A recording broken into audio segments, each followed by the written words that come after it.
Yeah.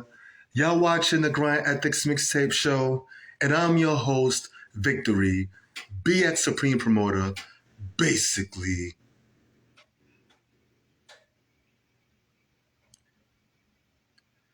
You know what I mean? Know what I'm saying? Basically.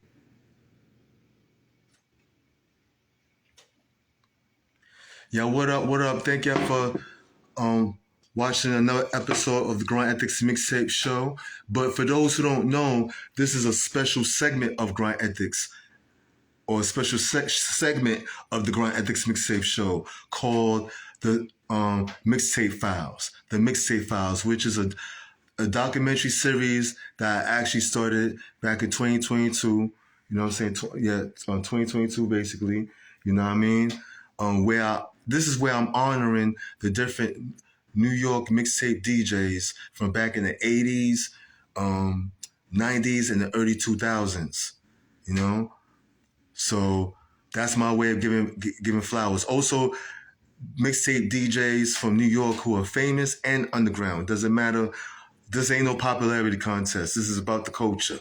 You know what I mean? This is about the culture, strictly about the culture. Yo, I'm gonna have a special. Anybody that like this episode, I'll be very grateful if anyone could follow me on Instagram.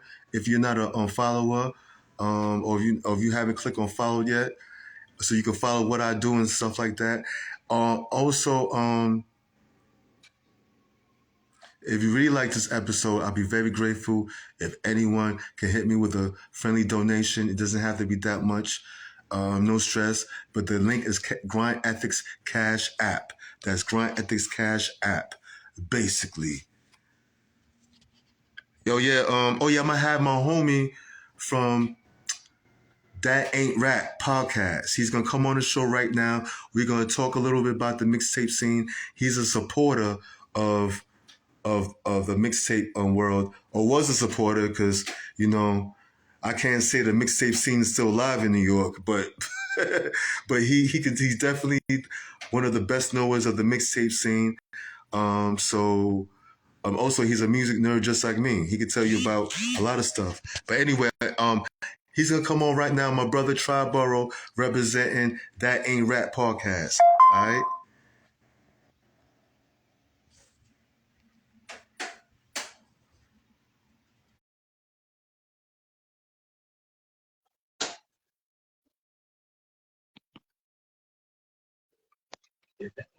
Yo, I Yo, hear you, what up, bro. bro? What's going on? What's good, bro? How you doing? I'm good. All right. Yeah, man.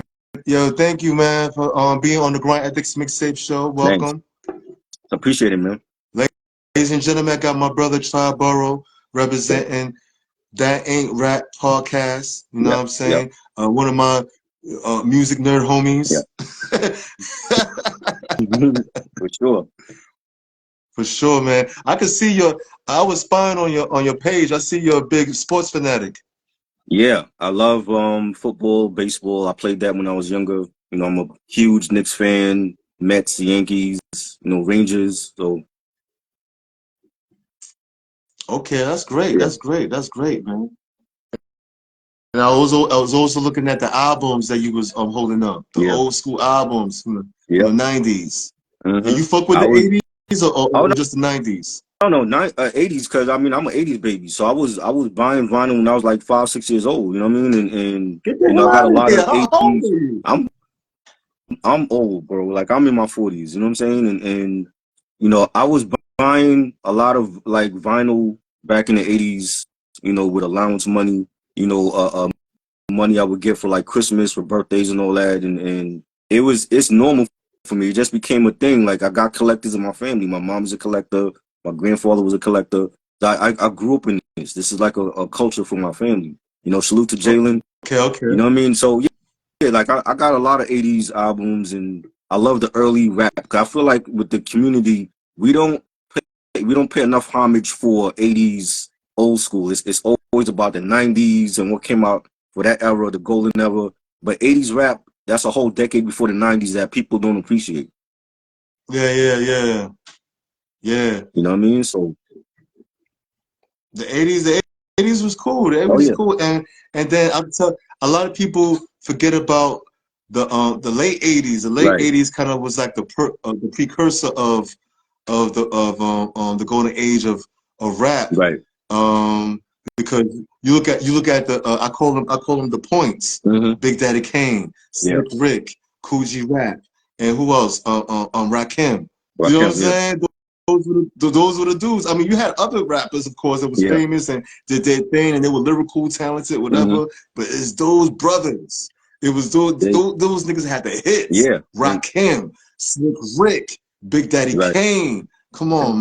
man. I like yo. And I can remember KRS like One, and for KRS I One, can remember like in '88 getting Big Daddy and Kane first album Coogee on Rap. cassette. Yeah, Coogee Rap. Right. Right. I remember getting Kane's first album on cassette for Christmas back then, and that was like one of my favorite albums ever. Okay. You know what I mean? Yeah, man. I remember when I was a kid, my siblings they brung in a vinyl. They brung in that's when I first heard about LL Cool J. They, Right. they, they had they bought I forgot, was it my brother's vinyl or my sister's vinyl? I don't know. They bought the Jack the Ripper by Yeah. LL Cool J, remember? And the flip Yo, yeah, side yeah. was actually the hit song was Going Back Going to back to Cali. Cali, but Right. but the B side was Jack the Ripper. Jack the Ripper. Yo, yeah. That was a classic. Classic record. For sure. That shit was crazy. But this is Yeah, this man. is this is like years ago. Yo, yeah. 80 status. Yeah, man. Mm-hmm. And a lot of Classic. mixtapes came out in the 80s too, man. Yeah. I mean, I wasn't like hip to the mixtape until like the late '90s. But I mean, like Yeah, it's all anytime we had good. like cookouts and we had parties, I would make like my own mixtape, like on cassette, and then I would just throw it in the cassette player. Like I got some here, like this joint right here. This is for like from '98, and it's like one of my own mixtapes that I made, and I would just play for like barbecues and cookouts and parties and all that. You know, like this is what we were doing. We were like making our own mixtapes.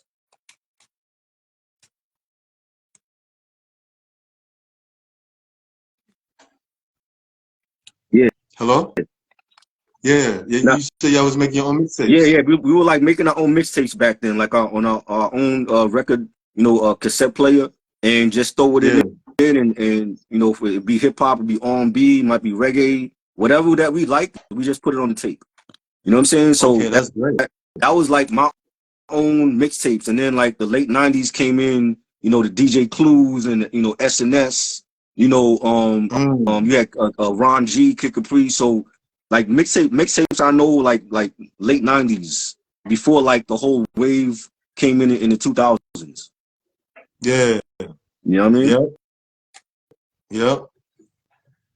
So what was your favorite mixtapes back in the My 90s? my favorite mixtapes would be like SNS. Like I got an SNS mixtape. It's on CD now. It's called Harlem World Order. Mm-hmm. And it had like many joints on here, and SNS was that dude, and Clue, when Clue was the DJ for Bad Boy, and he would like play like the exclusive Bad Boy stuff, like the Biggie freestyles, the locks, and that's before he went to Rockefeller. And Kid Okay. Capri, yeah, Kid Capri had like his own mixtapes, and he was like that used to be out in the streets back then, and it was just dope. Cormega had like early mixtapes and stuff, and that was like some of my favorites. And then came 50 Cent and Dipset and all them.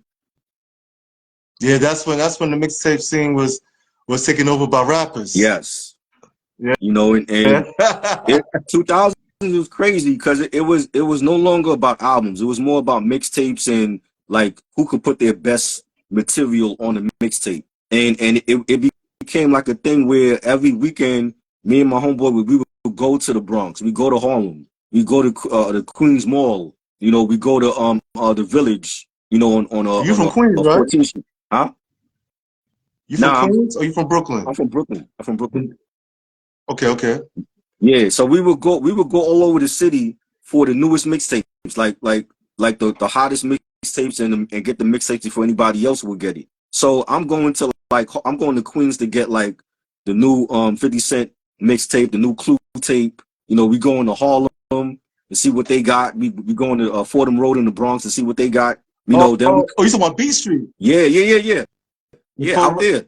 Out Yeah, there, yeah. I remember B Street. Yeah. Oh man, come on. And I bought many albums from Beach Street. You know what I'm saying? Like before they shut down, I bought many joints from there. You know what I'm saying? You a Brooklyn yeah, nigga. A lot of cats in Brooklyn ain't gonna travel to the Bronx. yeah. But Especially if no goddamn mixtape. I had people's yeah. I had people's out there, and only time I would go out there is like for the Yankee games. I'm a Yankee fan too, so I would go to the Yankee games, and you know they had some strip clubs out there too. You know what I'm saying? But we would hit up like all the boroughs for like the hottest mixtapes, and we would have them before everybody else get them. Wow. You know what I mean? Wow. So it just became like a weekend thing. Like once we hear in the street, you know, Absolute dropping a new mixtape or Clue dropping a mixtape or K Slay, we hitting out all those mixtape spots and we finding the new mixtapes. Mm-hmm. Do you used to go to Amadu's on 14th Street? Yeah, I went there. There was one spot on 14th where I met you remember Fendi? Yeah, you talking about Nicki Minaj's old manager. I met Fendi in person. Yeah, because it was a Saturday where he was dropping a new mixtape.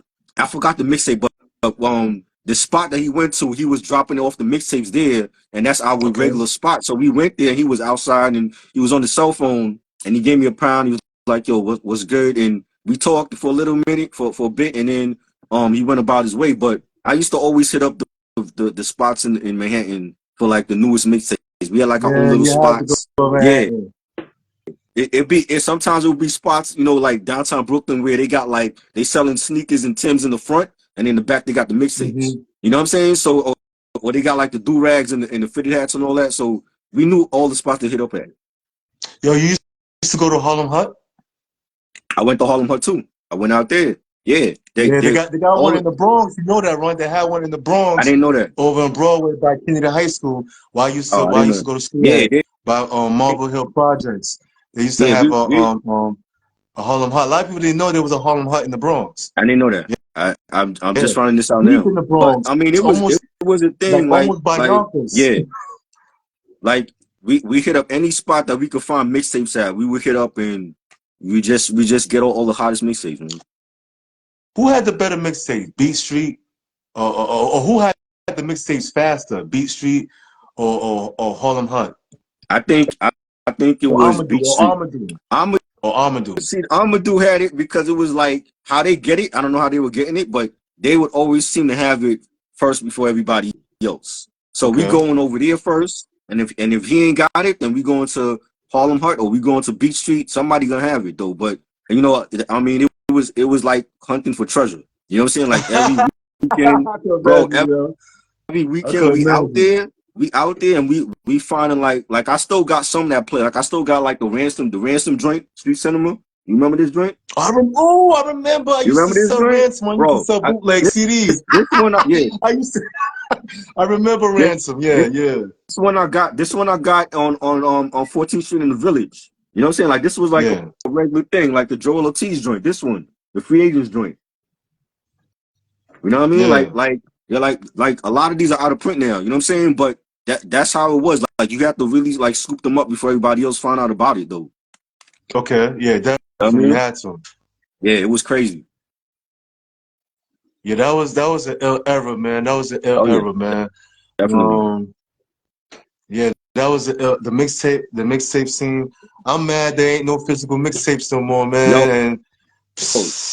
But you know how you could get it though? You can still get it on eBay because eBay, if you find the right seller. No, I'm just talking about in general. I'm just talking about it's no longer in the market. Right. Like I'm like, you know, but it's good to have it for collectors.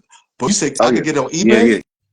Yeah. eBay, you could get it on RapBay, you could get it on Discogs. But you gotta find like the right seller where they selling it for cheap. Cause some of them like they up the price because they know it's out of print and they're gonna try to jip you for the product. But that's the shit I'll keep for like maybe 10 to 15, 20 years. Yeah. And then cash out. Sure. I wouldn't try to even make. And you know me, I'm a hustler. I'm a street vendor, so I'm used to making fast money.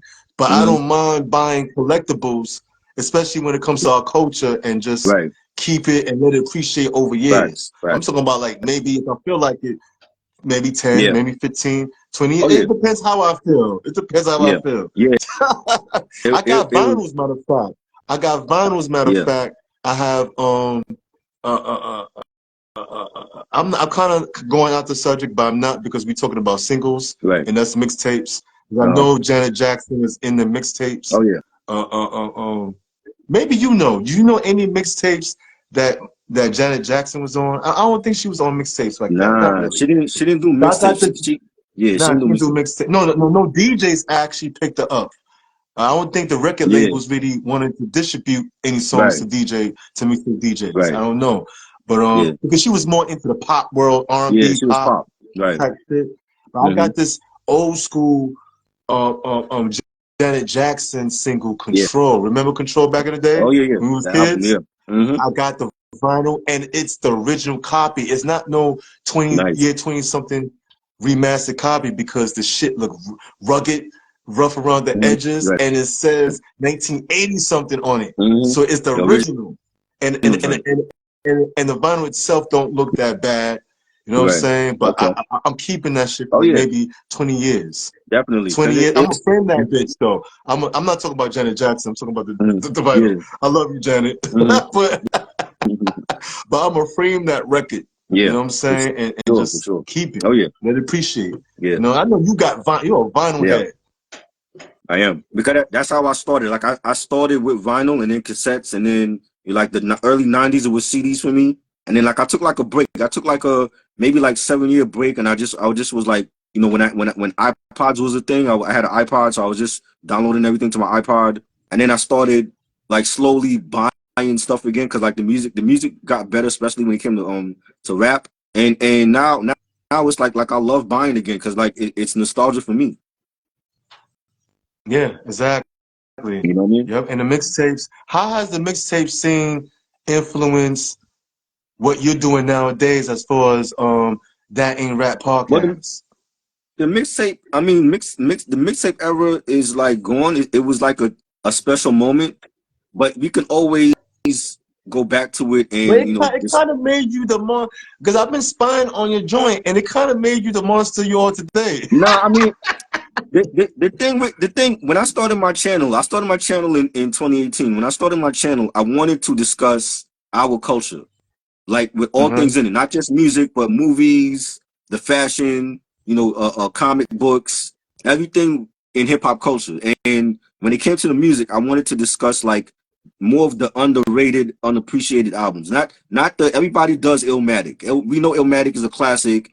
Everybody talks about that. Everybody talks about Reasonable Doubt, Doggy Style, Chronic. I didn't want to talk about those albums. I wanted to talk about more of like a lot of albums that go under the radar, that don't get the same type of love, like an Illmatic or Ready to Die. You know what I'm Like a saying? lot of the alcoholic, Alcohol, like a lot of the right? alcoholic Exactly, albums, or hieroglyphics, people exactly. like that. And I'm a huge Hyro fan. I love Hyro. I have a lot of their albums. Same thing with Alcoholics. You know what I'm saying? And they don't get a lot of love on the East Coast. That needs to change. You know what I'm saying? Especially The when it came to alcoholic. that. Mm. Go ahead. So Now, go ahead. I'm sorry. I was saying, especially when it came to the whole, regional thing and the East Coast, West Coast thing, it's 50 years of hip hop. None of that should still be going on. There's a lot of heads that still talk about East Coast, West Coast. There's no place for that in this culture Well, it gotta anymore. be some old niggas in their 50s. Come on, I know it ain't no younger cats, because Yeah, they wasn't yeah, born at that time, or they exactly, was. Come on, these niggas exactly, in their 50s right. pushing six. But Yo, y'all but it's pushing like, that but cats are bro, in your it's 50s like, pushing 60 right now. Stop right, talking about that shit. Come but on, we but too bro, it's old for that like shit right when when now. when we listen to music, when you listen to like country music or pop music, rock and roll, none of that goes on in those genres. There's nobody saying, oh Nah, well, Bon Jovi and Bruce Springsteen's from Jersey, I can't listen to them because they're from Jersey. There's no such thing. You know what I'm saying? But when it comes to our no, genre, we're the only genre where if you have an artist from Texas and like a Scarface or Ghetto Boys or UGK, East Coast was biased against them, to the point where New York yeah, radio wasn't playing them. You know what I'm saying? If it's a West Coast artist, they're not playing them because they're from the West Coast. That needs to change. You know what I'm saying? Because we're exactly, holding exactly. ourselves back. You know what I'm saying? And for this genre to last 100 years, we gotta be open minded to listening to other artists. You got artists from Africa that's blowing up the charts. You got a Latin artist like Bad Bunny that's blowing up the charts. You got Drake from Canada. Yeah. So hip hop is universal Mm-hmm. now. There should be no more East Coast, West Coast. Exactly. That shit is old beef. That shit was like almost 30 years ago. Let's Exactly. put that shit to rest and shit like that. But you know, the whole situation with Keefy, I know this is a different subject. Right. The whole situation with Keefy D snitching on Puffy and himself. That shit is just a I mess. don't I'm even like, want to. that I shit don't is even just a care. mess. I literally like left a podcast from talking about that stuff because it's like it becomes I gossip. hear It you. becomes TMZ. Yeah, You it know what I'm becomes saying? tedious. Yeah. Yeah. I don't I remember care when, about. yeah, I don't care about who like Cardi B's divorce. I don't care about the scandal with Diddy. Like if we can't talk about the music, what are we doing? Like what are we exactly. celebrating? It's all about the culture, Exactly. That's what I care about. you know? It's all about the Yeah. culture, you know what I mean? But definitely, man. I mean, you remember? Okay, since I know, kind of go out the subject, but Yeah. you're an '80s and '90s nerd like me. Uh-huh. Remember, Weird Science? Oh yeah, oh Ah, yeah. That was one of that's my my favorite shit. movies. That was one of my favorite movies growing up. Definitely. You Weird know, Science. yeah, Do bro. do do do. All, all, all I kept thinking about, like when I'm watching that as a kid, and I'm thinking, how did they make the woman jump out from the magazine and become a real woman in real life? Like how did that happen? And then that was 1980s technology. I don't know Oh, how they fucking did that it shit. was crazy, crazy. Classic Oh sci-fi man. movie. Classic shit, Yeah, classic man. Somebody needs to make a Weird Science mixtape. That'd be some that'd be hot crazy. shit. That'd be crazy. You know what I mean? But all that I'm talking about. We talking about movies in a way because that kind of intertwine in the Right. mixtape scene. Because you know Oh yeah. a lot of heads, a lot of DJs was and this is not new in the DJing world, Right. mixing music with movie and TV show dialogue, but mostly Yeah. movie dialogue. Facts. You know what I'm saying? Like I, especially Scarface. yeah. What DJ Facts. haven't sampled off of Scarface? Exactly. And Scarface was like that was like the hip hop Gambino film for us. But when you listen to Cuban Yeah, Link, that whole album is inspired by Scarface. That whole yeah. album, like down to like the little clips between the songs, the melodies, everything about Scarface is in Cuban Link. Okay, exactly. Now, as far as your podcast, that ain't rap. So, what you talking shit about trap music, drill Nah, music? it's more like it's a double meaning behind that because I mean yeah like the trap the drill rap the trap to me that's not rap. Like I grew up on spitters. I grew up on the Rakims and Fresh Prince, Slick Rick, Rock. You know what I mean? So it's a meaning for that, and then it's a meaning where like I'm not gonna be talking about music all the time. Like this, I might want to go live and talk about politics, or I might want to talk about fashion, or that's why I say it's not a music channel. It's just a channel dedicated to my childhood of the 80s and 90s and what I grew up with. Okay. Yeah, we need to do a whole nother episode and geek Oh yeah. out because I was about to talk to you. I was about to ask you questions about Transformers, Oh yeah, we could do that. fucking Thundercats. Oh We could man, do that. these younger Yeah. cats don't know about I don't know Thundercats. about that. Oh Nah. man, I don't know about oh that. man. you know. Word, but yeah, man. Anybody that's watching, what like I told, what's your favorite mixtapes? Anybody that's watching, what was your favorite mixtapes? Or if there's a mixtape that you want me to honor or talk about, let me know. Or if there's a D. Oh yeah, I didn't tell you, my brother. No, we Mm. showing love to not only the NYC mixtape Okay. DJs, but we Okay. showing love to the old school, the upstate niggas, the upstate All right. the New Yorkers. Dope, Because dope. the upstate niggas don't get a lot of love like that from us Right. five borough niggas. You know what I'm saying? Us New Yorkers gotta stick together. You know what Right. I'm saying? Even though I Right. can't stand living in New York, but we Wow. gotta stick together. It's upstate. It's the same thing. The city. Yeah. Up. You know what I mean? What's NYC without upstate? You know, you can't have a Facts. city without a state, right? Facts. Facts. So we gotta show love to upstate, my nigga. Big shout outs to Buffalo. Big shout Yeah. outs to fucking Utica. Big shout outs to Albany. Big shout outs to Mm-hmm. Schenectady. Big shout outs to motherfucking what other fucking upstate? Rochester. Newburgh. Big Yeah. shout out to fucking Long Beach. That's New actually a Rochelle. Long Beach, New Yeah. York. Yes, Mm-hmm. there's Oh actually a yeah. Long Beach, New York, like a Long Beach, California. Yeah. Facts. But yeah, man. But yeah, what else? Yeah. So what else? Talk more about your Yeah. podcast. So it's something that I started, dedicated to, like, the interest that I love growing up. I love movies. I watch movies all the time, and grew up with comic books, and we had like the best toy lines in the 80s and 90s, and it was a channel that I made just for that, just to dedicate it to those things, and meeting so many great people along the way on here, like from different countries and different cities that love the same thing that you love. It's Hmm. great to just, it's easy to talk about for me, because I grew up in it, so it's not something that I gotta look up on Google for, like, oh, what is this, what am I going to talk about today? You know what I'm saying? It's very easy. Okay, definitely, definitely. Yeah. You're right. You're right. You're right. Right. Okay. Okay. So what? So you have any co-hosts? Anybody Um, that help? I got my homie, Reggie Thompson. He from North Carolina, and we grew Okay. up. We were both on a podcast together a couple years ago, and things didn't work out. But me and him just became tight to the point where, like, he had his own channel, and we just started doing stuff on his own channel. And then when I made my channel, he was doing stuff on my channel. So he's like the unofficial co-host. There's no co-host. Anybody could come on and on with me, but it like, he's done it for so long. It's like he became like the unofficial co-host. So he's the co-host on my That's joint, and great. then I'm the co-host on his joint. So That's great. I like how y'all stuck together. That's yeah, love. You yeah, know what I'm yeah, saying? That's for sure. He because he a it's real one. He a real one. loyalty in this business. You know what I'm saying? I'm telling you. Yo, loyalty is royalty. Oh yeah. Loyalty is I, royalty. like You I just know? told you, I was doing stuff for 2 years on another platform that I recently left, because they changed up the format. Like, they're no longer nostalgia. They want to talk about Kanye West. They want to talk about Blueface and Krayshawn, and I hate I it don't when care niggas about these do that people. I shit. don't care about these people. I hate it when people do that shit. Have you ever watched a channel called Comedy Hype? Yes, yeah, that thing, they follow me. I hate it. Yo, I was so into it when they first began and shit, Hmm.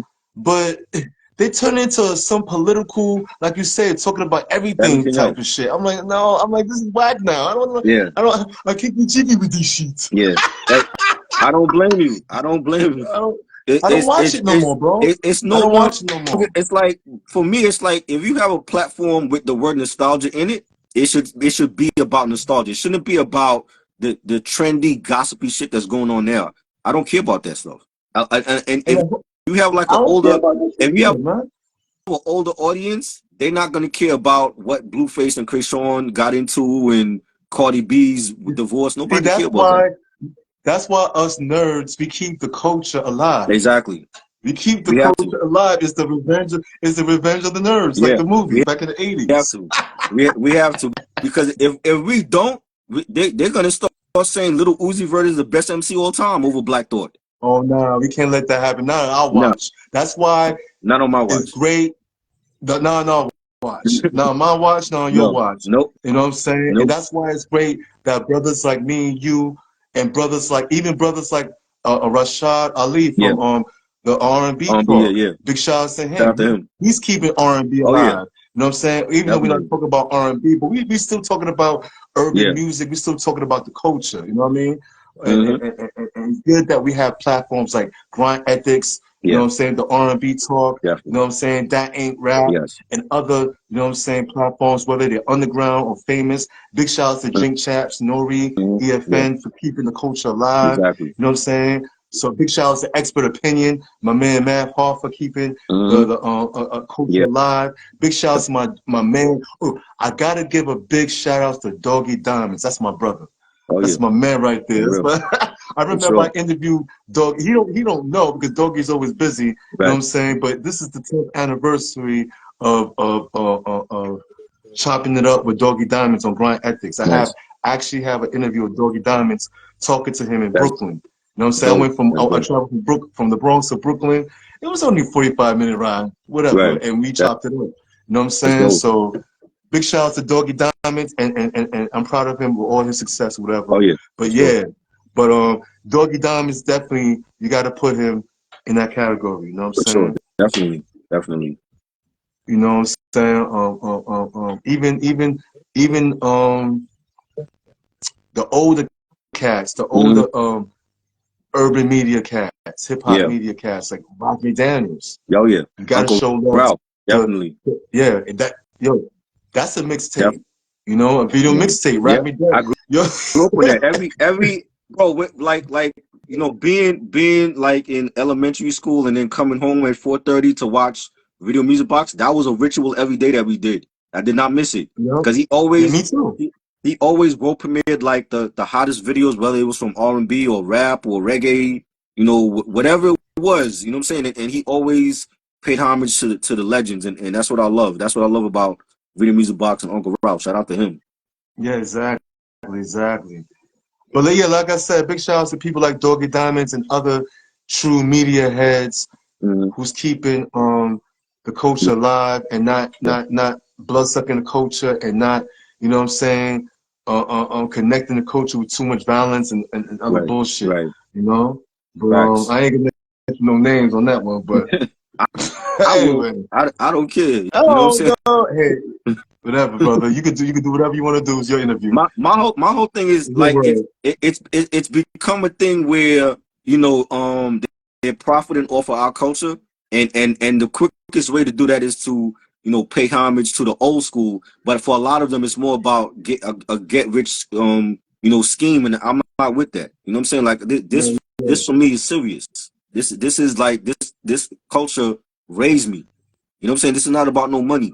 It's more about legacy. Like if I can teach the youth coming up about who KRS One is and BDP and Native Tongues and NWA, that's what it means to me. I don't care about. I can't take money with me when I'm dead. You know what I'm saying? Like exactly. I can take my legacy with me. I can't take money with me when I'm going.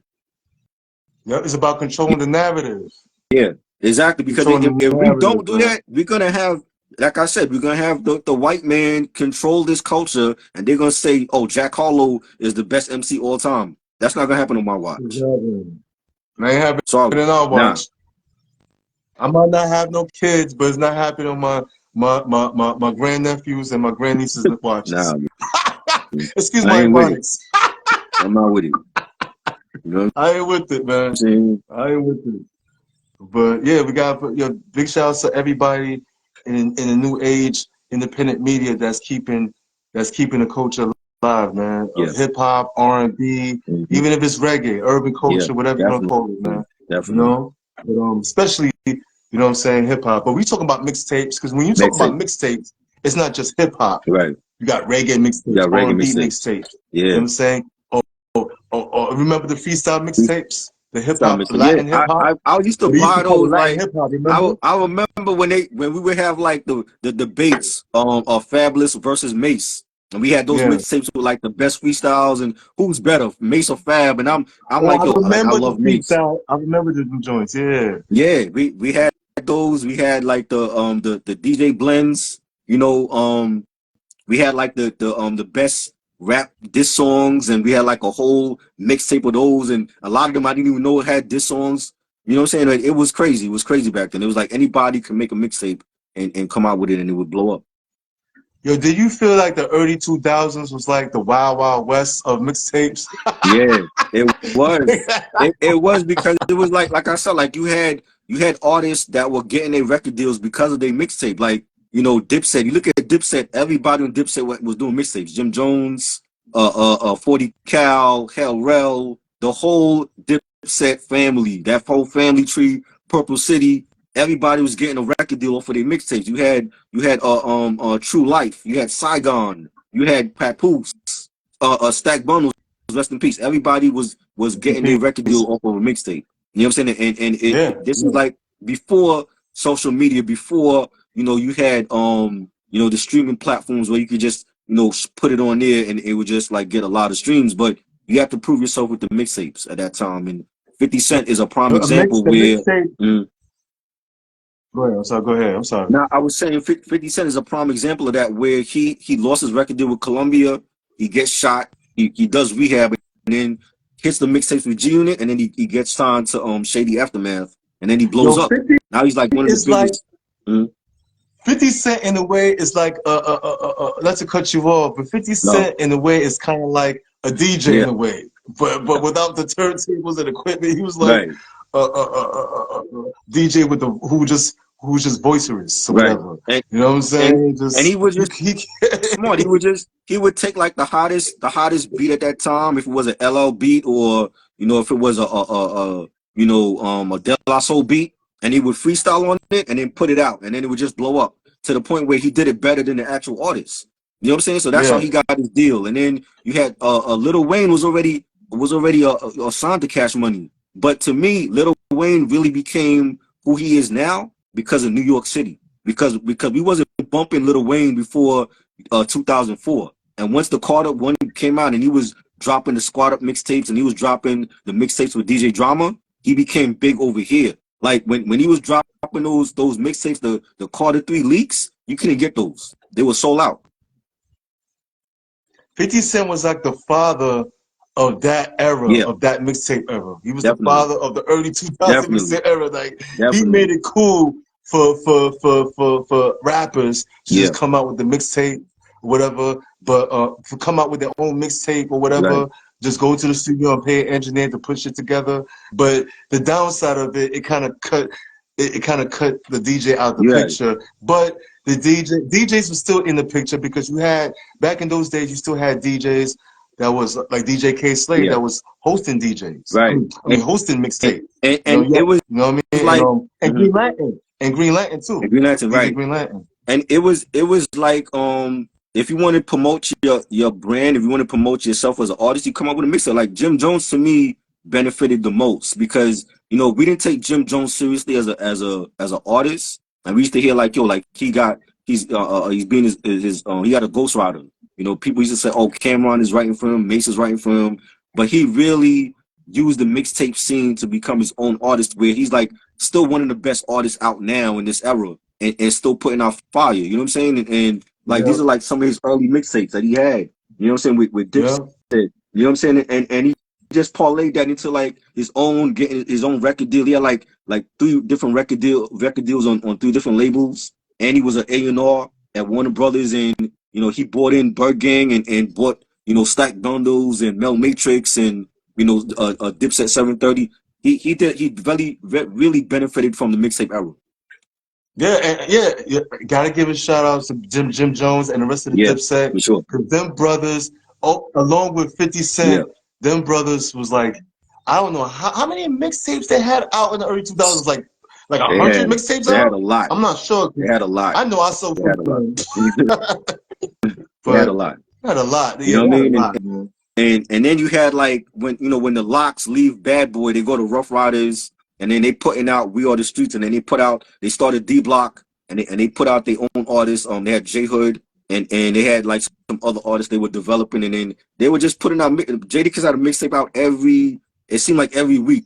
Oh yeah, Him and D Block Style. too. I can't forget Yeah, about D Block. They was yeah, coming up Chic, with back to back definitely. mixtapes. It was Yes. ridiculous. You had State Property that was putting out fire. You had Joe Budden with the Mood Music series. That's like his best stuff as an artist. You know what I'm saying? Like everybody was benefiting. Currency in the South, he was Full putting out currency, big mixtapes shouts to out there, currency. and he got heat.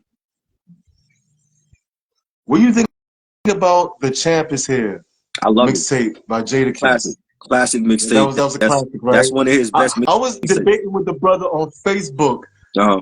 about. I was like that. I told him that mixtape right there, The Champ Is Here on the low. Yeah. That kind of solidified. Oh yeah. You know what I'm saying? Yeah. Jadakiss' Definitely. career into a certain degree. Even though he was already with the Locks, he had a big name already with the Locks. But that mixtape right there Remember kind this? of it kind Remember of it this? kind of made a lot of people sweat Remember Jadakiss. this? You know what I'm saying? And it solidified the success. That was a precursor of the success of the Yeah. first album. What's the first album First name? Jadakiss album is first album. Kiss the Game Goodbye. Kiss Game Goodbye. Yeah. Yeah. Are you sure? You sure was it the Kiss of Nah, Death? Kiss of Death was a sophomore album. That was 04. Okay, so I haven't heard that album for years. I ain't gonna Yeah, hold you. I yeah. ain't gonna hold you. You know, I mean, I'm a Locks fan, but Yeah. I'm a fan of the Locks But together. I'm not but really I a mean, though, fan of the this Locks is what separately. the Locks was doing. They were But I promoting like themselves them on street separately though. But mixtape I like them started DVDs. together. They had a Huh? ton of mixtape DVDs that they were promoting themselves, so they knew how to promote themselves and get their music out there. Yeah. You know what I'm saying? And it was just brilliant.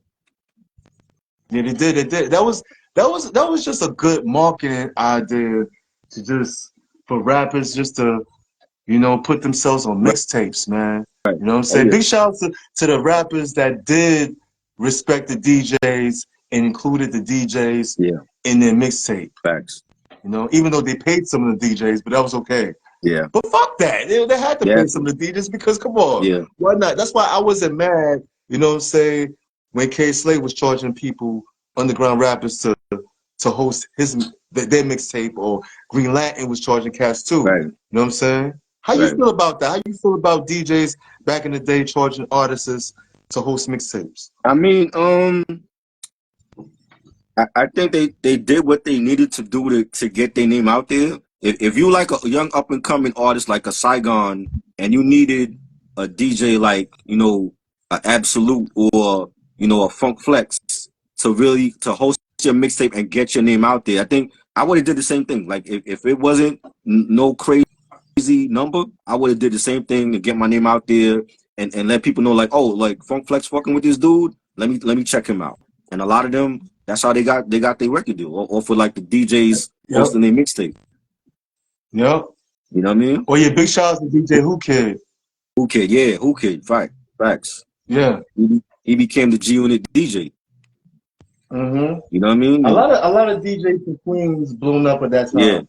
At that time in the '90s, that was like the mixtape.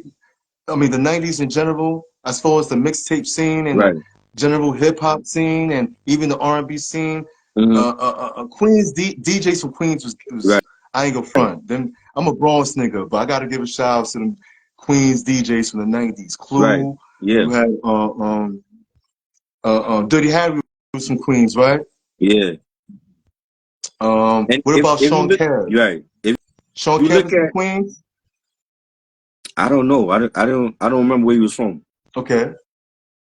But if you look at like DJ Clue, like he started off as a DJ and then he formed his own clique with Desert Storm Records and Yeah. having Fabulous and Stack Bundles and Joe Budden. He had Ransom when he was with the A-Team, and Paul Kane. He had his own record label, and that really put Fab on. Like Fab is where he's at now because of DJ Clue. Joe Budden is where he's at now because of DJ Clue. You know what I'm saying? Like people forget that. Like yeah, he had his own crew of MCs that was crazy with the freestyles. You know what I'm saying? And he was a Yeah, producer Clue did pave the too. way, man. He Yeah, did pave the way for a lot of MCs to come right. out, man. He did pave the way. Yeah, Who you else? know, Who else was banging back in the '90s as far as it DJs? was Since we talking about '90s DJs, Big Mike. you had yeah, Remember Big yes, Mike? Big Mike. I'm about to say Big Mike. He wasn't from You had New York, but he still sold a lot of mixtapes in New York. I think yes, he was from Connecticut. yeah. It was some crazy But big shout out to way he Big was Mike, from. man. Yeah, yeah. Big Mike was. I Yeah. had a lot of Big Mike mixtapes. Yeah. Yeah, Doo-Wop. Big shout out to DJ Doo-Wop. I mentioned Doo-Wop, him yeah. earlier. You had DJ Finesse. I actually got a DJ Finesse Finesse. mixtape. The Whitney He was Houston. a mixtape. He was a mixtape DJ Finesse. Yeah, DJ Finesse. Yeah, yeah. DITC Finesse. I mean No, DITC not that Finesse. one. Not that one. It's another one. It's another one. Yeah. Oh, okay. I think you're talking Nah, about the dude that's done not Lord that Finesse. You talking done about Big Lord Elephant Finesse? music. Not Lord Finesse. Okay. No. I think I heard about DJ Yeah. Finesse. I'm not sure. He had like his own blends and stuff, and you know. Who else was rocking back in the '90s as far as DJs or mixtapes? You had you see, I wasn't really into the mixtape scene till the late '90s, like 98, Yeah, 99. yeah. That's when it really became a thing here. DJ Absolute, he was a young Absolutely. boy. He was a little boy. Yeah. Sycamore, yeah, DJ Sycamore. Yo, let me tell you something. The first time I saw DJ Absolute, the mixtape DJ from the '90s, I saw him at a club. This brother looked like a 14, 15-year-old dude. DJing at a club full of like, you know what I'm saying, Yeah. niggas in their early 20s, mid 20s, late. He got to be in his late 30s now. Almost, Yeah. he's pushing Right. 40 now. I'm assuming, but he was like a little kid. When I first saw it, I'm like, I used to sell this nigga's mixtape. I remember him. You Big shout out know, to DJ yeah. Absolute, man. Shout out to him. You had You know, Sycamore, DJ Sycamore. He was out there. oh, but he was born in the early Yeah, he was 2000s. I was about to 2000. talk Yeah, about Sycamore later he was on. 2000s. Yeah, you know what I mean. Yeah, but It was a lot. let's It was talk a about lot of Sycamore later. mixtape DJs. I want to stick to the early '90s niggas because you know me. A person like me could talk, and Right. sometimes I gotta govern my conversations. I feel you. but I feel you. but the '90s, what other '90s DJ was popping as far as mixtapes? You had Like I said, like you K-Slay, had. I mean, Mhm. not K-Slay. But Yeah, anyway, I was saying like you had like Kid Capri was everywhere. Like he was the one, like one of the first pioneers of that. Like his yeah, tapes was all over the was in the borough. '90s. Yeah, like he was putting Yep. them out. You know, you had Ron G. You had Ron G, I SNS, was like I about to say mentioned. Ron G. Yeah, like it was crazy. Like a lot of those mixtapes were floating everywhere. Yeah. Who else you had back in those days in the You know, '90s? You had Tony Touch, Coco Chanel, Doo Wop. His okay. mixtapes was Oh out yeah, there. Tony. Oh, yeah. Yeah, That's Bushwick yeah, Finance. Tony Touch. Yeah. yeah. Yep. He was out there. Yeah, he did a lot of Yeah, mixtapes back in the '90s. yeah. Doo Wop. Who else? Was out there too. Oh yeah, Doo-Wop was out there crazy. Yeah, He put out a lot of. Yeah, we mentioned Doo-Wop earlier. yeah. DJ Juice from Oh Jersey. yeah, DJ Juice. Right. He sold a lot. He's not from New York, but he sold a lot of Yeah, mixtapes in New York. yeah. You know what I'm saying? Amadou That's probably right. know. Oh man. Who else? Who else? Damn, my nigga, damn. See, I was there late. I was there Yeah, late. Do anybody that's watching right now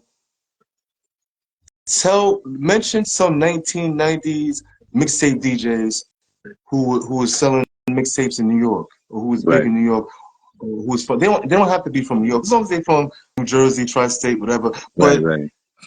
okay, if they was selling mixtapes in New York heavily, it doesn't matter if they wasn't from New York. You know Right. what I'm saying? I'm still labeling them a New York mixtape DJ, whatever. Like Big Mike, he was from Connecticut, Oh but yeah. I still label him a New York mixtape DJ. You know, Right. because he sold a lot of joints in New York. Yeah. Who else? Who else? I mentioned Dirty Yeah. Harry. Ty Boogie, Top right? Ty Boogie was doing joints Boogie, in the right. 90s. Yeah. Top Boogie. Yeah, Yeah. Ty Boogie. Big shout out to Ty. I gotta get Ty Boogie on the documentary. Yeah. SNS, we mentioned SNS, That's right? yeah. Yep. SNS, he's a big party DJ. Definitely. What about DJ LA Love? Did he do any mixtapes? Remember I LA don't. Love from Sex Boogie, Entertainment Vibes? You had Entertainment Vibes I back in don't the day? remember. You ever saw Yeah. Entertainment Vibes back in you had B-Cat, you from I Brooklyn. had You ever BCAT. watch Right. Cable Access Right. back in the I day? don't. Huh? I probably saw it and I forgot. But yeah, that BCAT. I used to watch all of those. I actually met a lot of those people from BCAT, like speaking Spanish, Big Al Okay. and Booze Entertainment. I met them like a long time Oh, I ago. remember Booze. Yeah. I met Booze. I Mm-hmm. run into him some. I haven't seen Booze for years. He Big shout out to needs to be. Booze. He needs to be on social media. Yeah. He needs to be on social media. I can't find him. But yeah. But like I said, anybody that's watching, please name one of your favorite 1990s DJ mixtapes. Yeah. I mean, any of your favorite mixtapes. It could be from any era, 80s, 90s, or early 2000s. It could be an Right. underground mixtape. It could be an underground mixtape DJ as long as they're from New York or as long as they're affiliated heavily. As long as their mixtapes was affiliated heavily Right. in New York, okay, or New York Yeah. State. You know, I gotta give a big shout out to all the New York mixtape DJs from upstate New York. I know I mentioned New York earlier. You know what I'm saying? And big shout outs to the Buffalo. Yeah. You know? And oh yeah, Definitely. Griselda, they killed it with the Killing it. Griselda was coming out with physical mixtapes before digital. Facts. Years Facts. ago. Yeah. Oh yeah. Big shout out to Griselda, man. Have you ever thought that Buffalo would bring back New York hip hop? I love it though, because I mean the only legend that we really had that we have from Buffalo is Rick James, and he's dead, and he was a legend. Yeah, But yeah, I yeah, love the yeah. fact that Griselda brought back that gritty boom bap street sound that New York been missing for a lot of years. And when they came out, you had a lot of other cats from like Shay Noir, you had Pounds, you know what I'm saying? You had a lot of great Crime Apple. You had a lot of great underground boom bap artists coming out again, and I'm loving it. I'm loving the sound that they bring. Yeah, exactly, exactly. Yeah, they sound. They have a new. This sound is real Oh New yeah, Yorkish. yeah, I for mean, sure. but it's their It's their own own New York sound. sound. Yeah. Like. Okay, I'm gonna break it down to you. I know I'm trying to come out. I know I'm coming off the subject a little bit, but I'm Right. on nerves. I can't Okay. help it.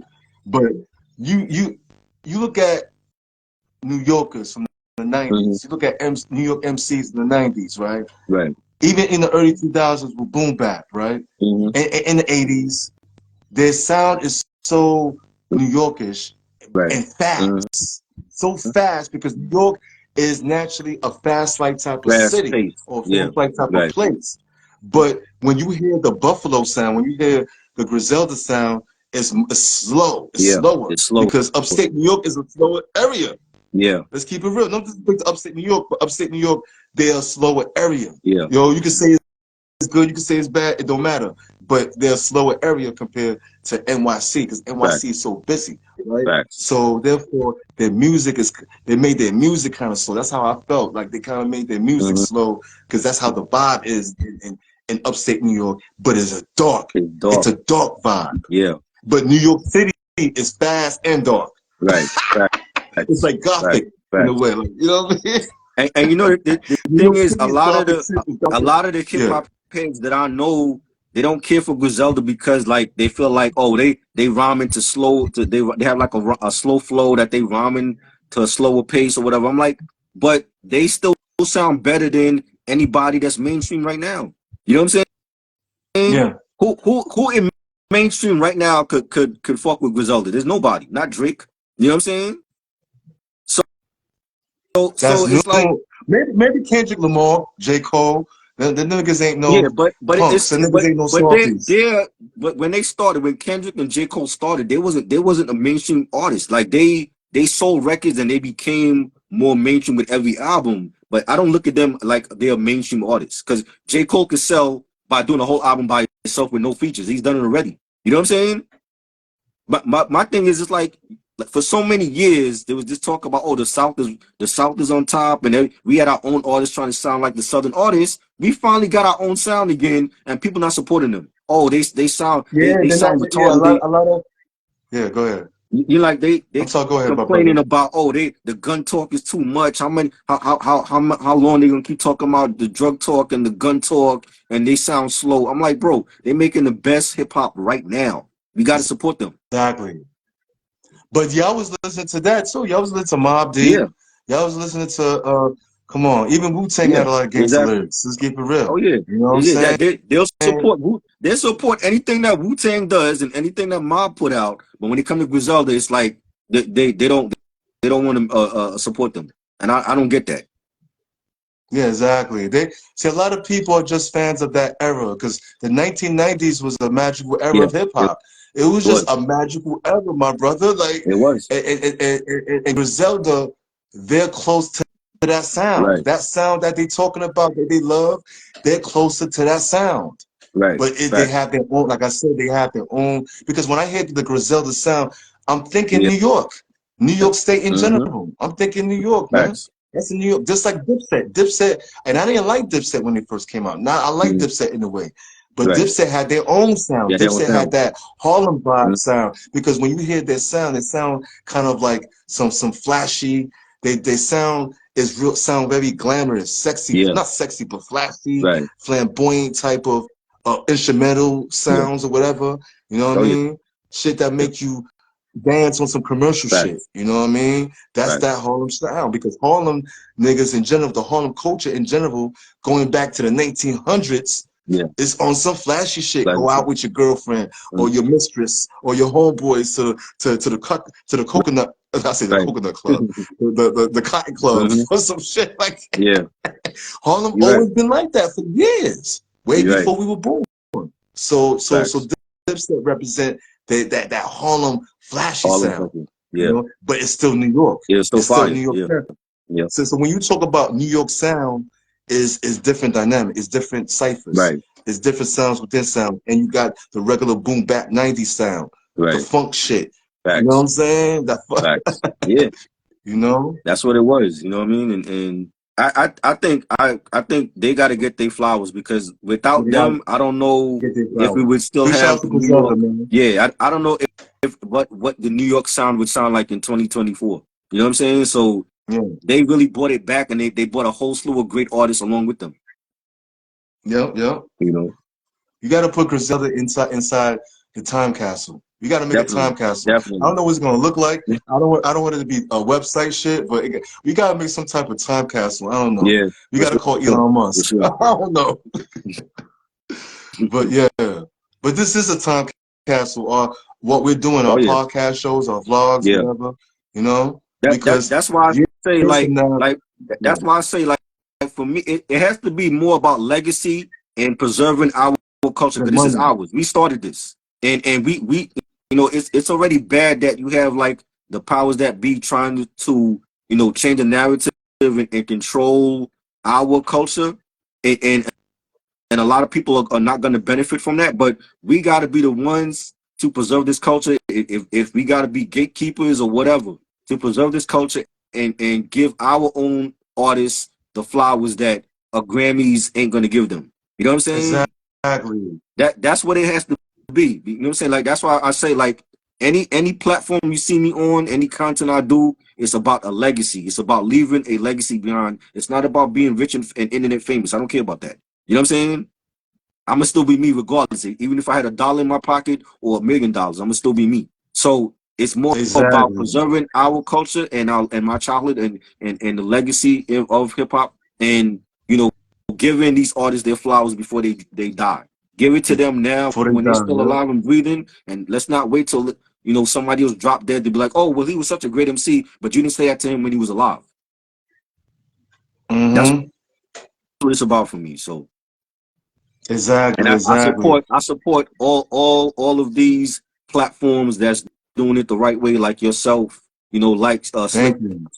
Slick Glass Rapcast, shout out to him. That's the homie. You know, shout out to Reg Thompson in North Carolina. That's the homie. All the hip hop platforms that's doing it the right way, and you know saluting our legends in this culture. That's what it's about. Exactly, exactly. No doubt, man. And I want to give, I gotta give flowers to the first, even though this documentary is not strictly a hip hop documentary, Right. but I gotta give a shout out to the first. I gotta give a shout out to the fathers of hip hop media, Okay. Ralph McDaniels, Oh yeah. Mr. Magic, Yes. Fab Five Mhm. Freddy. You know what I'm saying? Facts. And Red Alert. Red alert. Gotta give. They Definitely. fought for hip hop.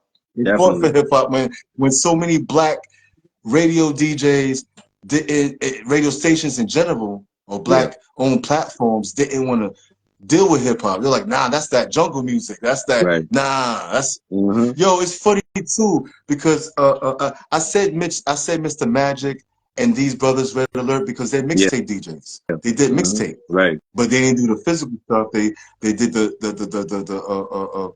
They had their in own the air show. Yeah. on the air Yeah. shit. They had You their own know, show. but Mr. Magic still, but he still had Marty Moore doing mixes and blends, whatever. Yeah. Big shouts to Marty Moore. You know what I'm Oh yeah. saying?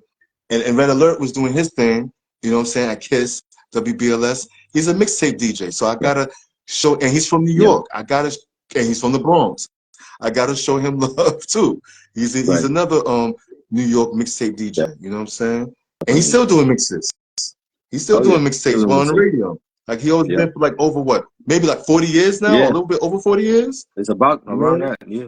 yep. Matter Yeah. of fact, it's funny when I talk about how a lot of brown skinned people, even from the house nigga side, Mm-hmm. to the conscious side of black people. Didn't like rap music. It's crazy. Even, yo, you ever heard of the brother, the founder of Cold Chillin' Records, Fly Ty Williams? Yeah. You ever heard of him? Yeah. In an interview, he said that when he was younger, working for some radio station, Malcolm X widow, Malcolm X's wife, what's her name? Betty Shabazz. Yeah, she Yeah. came to the radio show. She came to somebody's radio show for an interview, right? Like a political talk show or some shit or whatever, right? But then again, I don't know what she was visiting the radio station for, but she heard the rap music that was blasted in the station, and she pulled, and she kind of, and she was looking at Fly Ty Williams as an intelligent young brother, because at that time he had to be maybe in his 20s or pushing 30 something, I don't know, but she pulled him to the side, and she was like, he said that she looked at me deep in my eyes and was like, my brother, you could do better than this. Wow. That's crazy. That's crazy. And she was like, Malcolm would not approve of this. Right. But how do you know, though? You don't know. How do you know? No. How do you know? You know what I'm saying? You probably wouldn't just care about it. He was like, as long as they're not doing drugs or nothing like that. Right. I don't think he wouldn't care. I don't think he wouldn't care. But Malcolm, he would like the message. That's one song that he would approve I think of. so. And self-destruction. Malcolm X, you told me Malcolm X would not like self-destruction? Classic. If Malcolm X was alive, he'll be in self-destruction video. Right. He'd be in the video. Come on. I'm laughing, but it's the truth. He'd probably be in the video. Yeah. Facts. Malcolm X would probably fuck with the political side of rap and forget the gangster rap shit. Right. Yeah. I can see that. I can see that. But yeah. But that time there was no gangster rap. When that time when Malcolm X's wife was pulled him to the side and said you could do better, there wasn't playing no rap. So there wasn't talking about nothing vulgar at that time. So what's the problem? It's just some kids, teenagers rapping about having fun. What's the problem? But, I mean, at the time it was like America, like mainstream America didn't take rap seriously. They thought it was like a passing fad. It wasn't gonna last long. We had 50 years, and we are the biggest movement on this planet. You know what I'm saying? That says a lot. Like we've accomplished a lot in 50 years, and I hope this genre can last another 50 years. It I would like to be. It don't make no sense that it was not gonna last 100 years. I don't care how sour the rap business is. I don't care about the rap industry. That's not the culture. You know, me and you, we're the culture. Whoever's listening is the culture. You know what I'm saying? But I don't care that much about that commercial shit. We have to inform the young generations coming up in this culture of who their legends are from the past, so that it can reach 100 years. Because if without them knowing their knowledge, I don't know. Like in another 50 years, they might look at Drake's son and be like, "Oh, Drake's son is the best rapper all time." And I'm not gonna let that happen. Nah. So, you know what I mean? I plan on being but here look at jazz music. Look how far jazz music. I mean, jazz music is not being sort of promoted by the labels, but people from different. I'm in my 40s. A lot of people in their 40s are not into jazz music, but I'm into jazz music. I love jazz music is still listened. Jazz music is is embraced by almost every ages. Right. Excuse my body, but almost every demographic of people. Yep, you're right. You know what I'm saying? Yeah. So, as far as people my age or our age, they're nerds. Because if you in your 20s, 30s, and 40s, and 50s, and you listen to jazz music, you got to be a nerd. Exactly. you got to know something about music to listen to jazz. So, you know. Yeah. Exactly, man. Yeah. You know what I'm saying? But this all goes back to the mixtape scene at the end of the day. I know we kind of going out the subject, but at the end of the day, this is going back to the topic. It's going Yeah. back to what the documentary is about, man. Because Mhm. the mixtape scene is a reflection of life. Look, Of life. look what the rappers are talking about. Hear what the rappers are talking about. Hear what they putting on or displaying on the mixtapes. You know what I'm Right. saying? Right. They report what's going on in the gutter, in the Yeah. hood. Right. You know? Definitely. So it all goes back to the mixtape. We was talking about different shit, different, but it all Mhm. goes back to the mixtape. Right. Because I always say, I wouldn't say, I would say, I'm gonna ask you this question, Uh-huh. right, brother? Since it's your interview, Right. would you say the mixtape? Because when you talk about mixtapes, it's not just about hip hop. Right. But would you say the mixtape is like an element of hip hop? Is Oh another yeah, element? for sure. Because I mean, it Because it kind of always like deals with other out, you know? right. It was like another outlet to for an artist to release their music. You know what I'm saying? If they Yeah. didn't have like a record deal, if they didn't have like the enough money for like a demo tape, they could put whatever they wanted to say on a mixtape and flood it to the streets, and then the streets just eat it up, and then they get that buzz, then they get that label deal where back in the day artists had to like go to the offices and they had to stand for hours with their demo tape, and they might not meet nobody important at the record label. The mixtape really that was like the middleman. It was like you release a mixtape Yeah. online to like Dat Piff or another website, Mixtape Monkey or something, and instantly you had a record deal within a month or something, or a week or whatever. The mixtape, the mixtape was our radio, Yeah, our record label, right. our manager, our DJ. It Yeah, was everything. everything, everything. Everything, You bro. know, Everything. you Everything. had Social media. yeah, you had The artists like mixtape, the Mac mixtape, Mac Miller. You go ahead, had go like ahead. Mac Miller. Rest in peace, Mac Miller. Mac Miller was like the first artist to Oh, yeah, go Mac, yeah, Mac multi-platinum with Miller, a yeah. mixtape, and he had his Oh, I own didn't know reality show on that. I forgot MTV. about that. Yeah, Yeah. you know what I'm saying? And Like this Papoose, is what yeah, this is what I'm go ahead. I'm sorry, go saying. ahead, Like brother. the mixtapes helped a lot of artists out. You know what I'm saying? To the Yeah, point did. where when you see Joe Budden on with his own podcast, that's from him being in the mixtapes. You could definitely give the mixtape era it kind of indirectly paved the way for Yeah, Joe Budden's new new career. successful career. It Yeah, did. for It did. sure. Big shout out to Joe And Budden. Cameron Yeah. too. And Yeah, Cameron. yeah. Yep. You Cameron. know what I mean? You know what I'm saying? Yeah, A lot of cats, you had man. you had Noriega, CNN. what's it? Yeah, yeah, that's right. Noriega. You had what's his name? Uh uh damn, the guy from the artist from Chicago, Chance the Rapper. Like he was the first Okay. artist to win a Grammy for a mixtape. That was For a never done before. mixtape. For a I've never mixtape, done that before. was crazy. And that was from our culture. That's right, from our culture. Yep. You know what I'm saying? Yep. So it's like there were so many classic mixtapes that could have won a Grammy, and he was the first one. Mm-hmm. You know what I mean? But before Chance, we got to give credit to Papoose. Papoose, Papoose got right? You signed got signed. off of Atlantic Records. He got signed to Atlantic Records, Yeah, and they paid him $1 million off a mixtape, $1 million right, advance off a right, mixtape. right.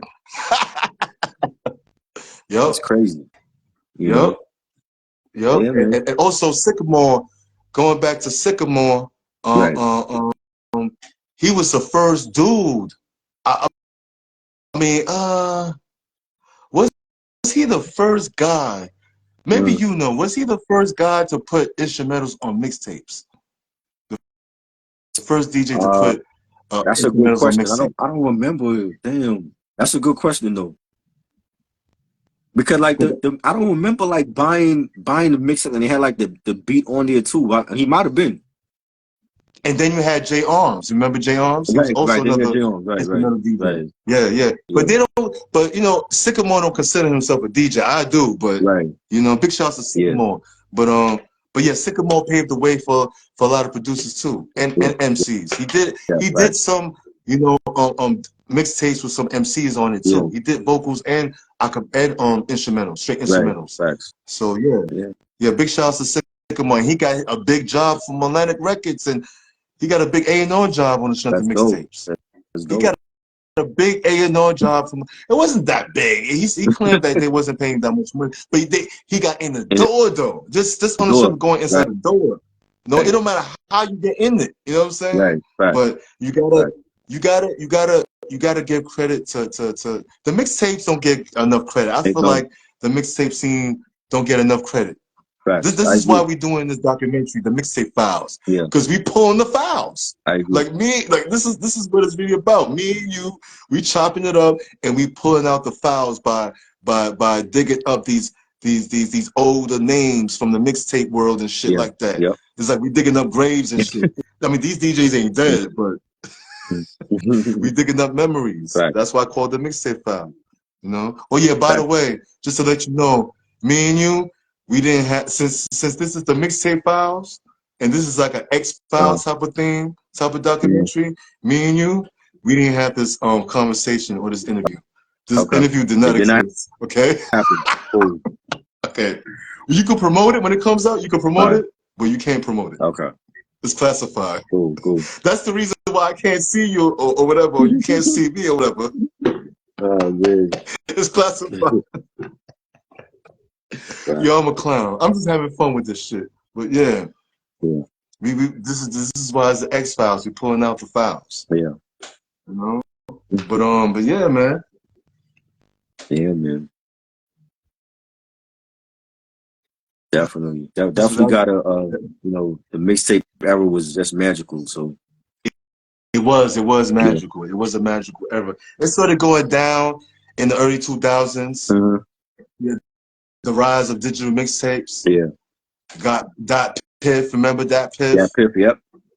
Remember them? Yep. You had Mixtape Yep. Monkey. You had Okay. Yeah. SoundCloud. SoundCloud, yeah. SoundCloud is still up. It's still out there. You have Bandcamp you have now for like the independent releases, but there's a lot of mixtape sites that are like no longer around, and it was just crazy. It was crazy. It's crazy. Like, just to download it was a problem sometimes, and you know, those are like the best times, man. Like that mixtape era, there's so many classics came out from so many different artists, like from different regions, and it was just great. I don't know if we'll ever have another era like that again. Yeah, that was a magical era, man. Yeah, that was a magical era, yeah. You know what I mean? Like I remember, you know what I'm saying? Cats was like waiting for the next DJ Clue to come out or whatever. You know what I'm saying? The next whatever to come out. The next Kid Capri, the next Ron G. You know? Facts. And I gotta give a big shout out to all this. Oh yeah, Fat Beats. They sold mixtapes, right? Yeah, they sold mixtapes. Yeah, Fat Beats. Big shout out to Fat Beats. Yeah, definitely. Big shout out to all the stores that showed love to the mixtape era. Yeah. You know? Yeah. Oh yeah, big shout out to Bootleg Kev. Yeah, I gotta get him on the show because he said he sold a lot of bootlegs, mixed CDs and shit like that. So I gotta get him on the show. I know he's not from New York, but he could definitely speak on New York mixtapes because New York mixtapes are sold all over the country. I didn't realize. Definitely. You know, I used to have like when I would get mixtapes, I would have like doubles, and I would end up giving it to like my homeboys like that was in like Virginia, or they were like moving to California, and I would give them like the doubles, and I know they had it out there, so you know. Yeah, it spread out. That was all over the place, all over the East Coast, all over the East Coast. Definitely. I'm not sure about the West side. West was doing it too. They had their own mixtapes out there. They had their own mixtape scene. After I'm finished with when I'm finished honoring the New York mixtapes, I'm going out west. Going out west. I'm going out west. I'm going back to Cali. And I've been to California before. I might go to Cali for the California version of the documentary files. You know what I'm saying? I might. Matter of fact, I am gonna go to Cali. I'm going back to Cali. I haven't been to Cali for last time I've been to Cali was over 30 years ago. I'm going back to Cali. Nice. I'm gonna play the theme song and all that. Right. Should I play the Biggie theme, the Biggie version, or the L Cool J version? We gotta play the Biggie joint. We gotta play the Biggie joint. Yeah, the Biggie You know joint. what I I mean? feel like the Biggie version. I felt like the Biggie version was more Yeah, funkier. it was. It was more It was funkier. It more had more more of that juicier. oomph, man. It had more of Yeah, that oomph. Yeah, man. Yeah, man. We yeah, just some couple of nerds kicking the breeze, definitely. man. Yo, my brother, thank you for being on the Grind Ethiks Mixtape Show, Thank you. aka the Mixtape Files. Thank you, man. Thank you. It was fun. It was Oh yeah, fun. Yeah. it's fun, yeah. Tell people where they could catch That Ain't Rap. Oh yeah, it's on my YouTube channel is Dat Ain't Rap Podcast, DAT Dat. Um you can find it on YouTube. It's been 7 years this year since I started it, and I got a lot more great content that I'm dropping this year. Because I'm gonna do like some comic book stuff and some more music stuff, and it's gonna be great. Looking forward to it. So subscribe to the channel, and you can follow me on Instagram, triboro_gigolo. Okay, good looking, man. Thank you, Thanks. man. We gotta do some nerd shit Oh again, yeah, man. We gotta for talk sure, about definitely. Just let me albums, know. man. We I'll gotta be talk here. about some albums from back in the day. Oh yeah, I'll be here. Just let me know. Peace, bro. Thank All right, you. man. Salute. Uh,